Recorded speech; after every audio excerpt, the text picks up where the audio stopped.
Hello students, मैं आपका chemistry educator doctor Sunil Kushwaha. बेटा आज की क्लास को स्टार्ट करते हैं। तो आज की क्लास में हम क्या पढ़ने वाले हैं? Redox reaction. तो रेडॉक्स रिएक्शन में आज का जो टॉपिक है बेटा, रेडॉक्स रिएक्शन बैलेंसिंग। अब ये पता होना चाहिए कि रेडॉक्स रिएक्शन बैलेंसिंग के लिए दो मेथड दिए गए हैं। फर्स्ट मेथड है बाई ऑक्सीडेशन नंबर मेथड और सेकंड मेथड है आयन इलेक्ट्रॉन मेथड। तो आज हम दोनों ही मेथड को कवर करने वाले हैं इस क्लास में। तो आपसे मेरा कहना है कि कॉपी और पेन को साथ में लेकर के बैठें। तो फर्स्ट मेथड है बेटा ऑक्सीडेशन नंबर मेथड। तो ऑक्सीडेशन नंबर मेथड से रेडॉक्स रिएक्शन को कैसे बैलेंस करते हैं उसके लिए कुछ रूल दिए गए हैं। तो रूल को आप ध्यान से समझेंगे। फर्स्ट रूल कह रहा है find oxidation number of atom. सबसे पहले हमें एटम का ऑक्सीडेशन नंबर फाइंड करना है। बात समझ गए? सेकंड में कह रहा है बैलेंस द एटम। उसके बाद ऑक्सीडेशन नंबर फाइंड करने के बाद में बैलेंस द एटम मतलब एटम को बैलेंस करना है। उसके बाद थर्ड रूल कह रहा है find the change in oxidation number, मतलब ऑक्सीडेशन नंबर में कितने का चेंज आया वो निकालना है। अगला है cross multiply with the changes, cross multiply करना है। उसके बाद है in order to balance oxygen atom add H2O molecule to the oxygen deficient side. Acidic medium में जिस साइड में जितने ऑक्सीजन एटम कम होते हैं उधर उतने ही H2O मॉलिक्यूल को ऐड कर देते हैं। क्लियर? चलिए आगे चलते हैं। अगला लास्ट रूल क्या है? Then balance hydrogen atom by adding H plus ions to H deficient side.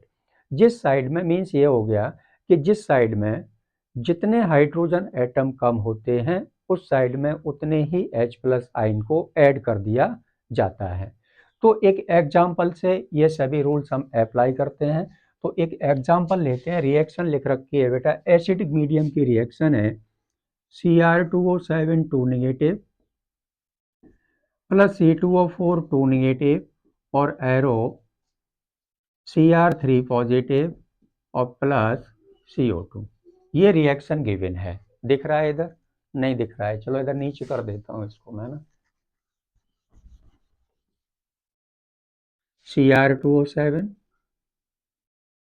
2 negative plus C2O4 2 negative arrow बेटा Cr3 पॉजिटिव प्लस CO2।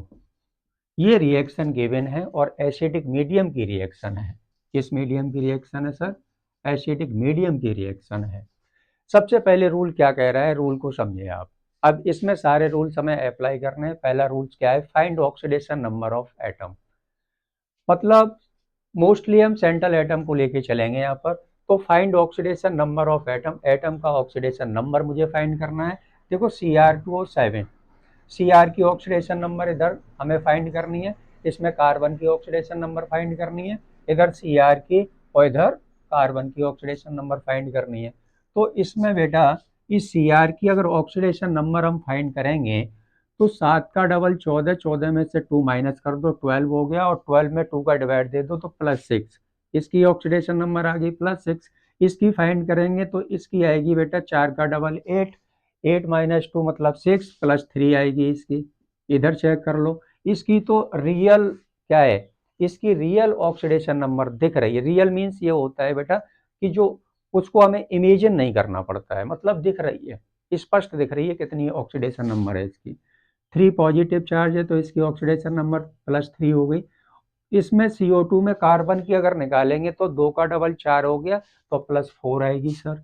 इस कार्बन की ऑक्सीडेशन नंबर आएगी 4। अब चेंजेस, अब क्या करना है? सेकंड रूल कह रहा है बैलेंस द एटम। अब एटम को मुझे बैलेंस करना है। सबसे पहले मैंने क्या काम किया? सेंट्रल एटम की मैंने ऑक्सीडेशन नंबर को फाइंड कर लिया। उसके बाद हमें क्या करना है? सेकंड रूल कह रहा है बैलेंस द एटम। अब एटम को बैलेंस कर लो। इधर Cr कितने टाइम है? 2 टाइम है। इधर Cr 1 टाइम है तो यहाँ 2 का मल्टीप्लाई कर दे। तो इसमें 2 का मल्टीप्लाई कर दिया। यहाँ पर बेटा कार्बन 2 टाइम है लेकिन कार्बन इधर 1 टाइम है तो इधर मैं क्या करूंगा? 2 का मल्टीप्लाई कर दूंगा। Balance the atom. Third rule क्या कह रहा है? Find the changes in oxidation number. Balance atom करने के बाद, एटम को बैलेंस करने के बाद में हमें क्या करना है? ऑक्सीडेशन नंबर में चेंजेस निकालना है। चेंजेस निकाल लेते हैं बेटा। Cr2O7 +3 से कहाँ पहुंच रहा है, +6 से कहाँ पहुंच रहा है, +3 पर। तो यहाँ पर +6 है, यहाँ पर +3 है, कितने का चेंज आया बेटा, 3 का चेंज आया। एटम कितने हैं, 2 एटम है, तो 2 का मल्टीप्लाई कर दिया मैंने। टोटल चेंजेस कितना हो गया, 6 हो गया। इसका इसमें चेंज निकालेंगे तो कितने का चेंज, इधर +3 है उधर +4 है, तो कितने का चेंज आया, 1 का चेंज आया। एटम कितने हैं बेटा, 2 एटम है, तो चेंजेस में एटम, नंबर ऑफ एटम का क्या करना है, मुझे मल्टीप्लाई कर देना है। तो टोटल चेंजेस कितना हो गया, टोटल चेंज हो गया 2 का। अब 2 का डिवाइड इसमें भी मैं दे दूं, 2 का डिवाइड इसमें भी दे दूं, नंबर छोटा हो जाएगा, और कोई पर्पज नहीं है।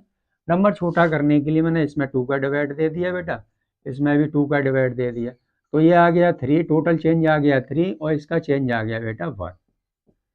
अब अगला रूल क्या कहता है, हमने चेंजेस निकाल लिया, ऑक्सीडेशन नंबर में चेंजेस निकाल लिया, cross multiply with the changes. अब क्रॉस मल्टीप्लाई करना है, क्रॉस का मतलब आप समझ रहे हो कि इस 3 का मल्टीप्लाई इसमें करना है, 1 का मल्टीप्लाई मुझे इसमें करना है। तो रिएक्शन मुझे क्या मिलेगी, Cr2O7 2 negative +3 C2O4 2 negative, arrow 2Cr 3 positive, plus इसमें 3 का मल्टीप्लाई करेंगे तो ये हो जाएगा बेटा कितना, 6CO2। बात समझ गए, 6CO2 हो जाएगा ये।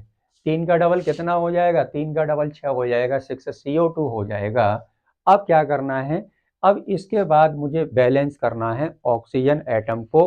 रूल नंबर 5 में क्या कह रहा है, in order to balance oxygen atom add H2O molecule to the oxygen deficient side में। एसिडिक मीडियम में, एसिडिक मीडियम में क्या करते हैं कि जिस साइड में जितने ऑक्सीजन एटम कम होते हैं उधर उतने ही H2O मॉलिक्यूल को ऐड कर दिया जाता है। तो ऑक्सीजन एटम इधर काउंट कर लो बेटा कितने कितने हैं, बात समझ रहे हो ना। 4 तिया 12, 12 और 7 कितने हो गए, इधर 19 ऑक्सीजन एटम है, इधर ऑक्सीजन एटम कितने हैं बेटा, 12 ऑक्सीजन एटम है, 12 ऑक्सीजन एटम है। बात समझ गए। तो इधर कितने हैं, 19 है, इधर ऑक्सीजन एटम कितने हैं, 12 है, तो इधर कितने कम है, 7 कम है। तो हमें क्या करना पड़ेगा, इस साइड में 7H2O को मुझे प्लस करना पड़ेगा। तो इस साइड में अगर मैं 7H2O प्लस कर दूं तो ऑक्सीजन तो बैलेंस हो गया। उसके बाद क्या करना है, अब एसिडिक मीडियम की रिएक्शन है। अब हाइड्रोजन को बैलेंस करने के लिए हम क्या करते हैं, लास्ट रूल क्या है, then balance hydrogen atom by adding H+ side to hydrogen deficient side में। जिस साइड में जितने हाइड्रोजन एटम कम होते हैं उस साइड में उतने ही हमें क्या करना पड़ता है, H+ को ऐड करना पड़ता है। तो इधर कितने हाइड्रोजन है टोटल, 7 का डबल कितना हो गया, 14। तो इधर 14 हाइड्रोजन है, इधर हाइड्रोजन 0 है, तो हमें क्या करना पड़ेगा, इधर 14H+ को ऐड करना पड़ेगा। तो फाइनली रिएक्शन मुझे क्या मिलेगी, Cr2O7 2 negative +3 C2O4 2 negative +14H+, arrow 2Cr 3 positive +6CO2 और +7H2O, बैलेंस। यही अपना बेटा फाइनल आंसर आ चुका है। अब इसको आप नोट कर लें, फिर आगे बढ़ते हैं।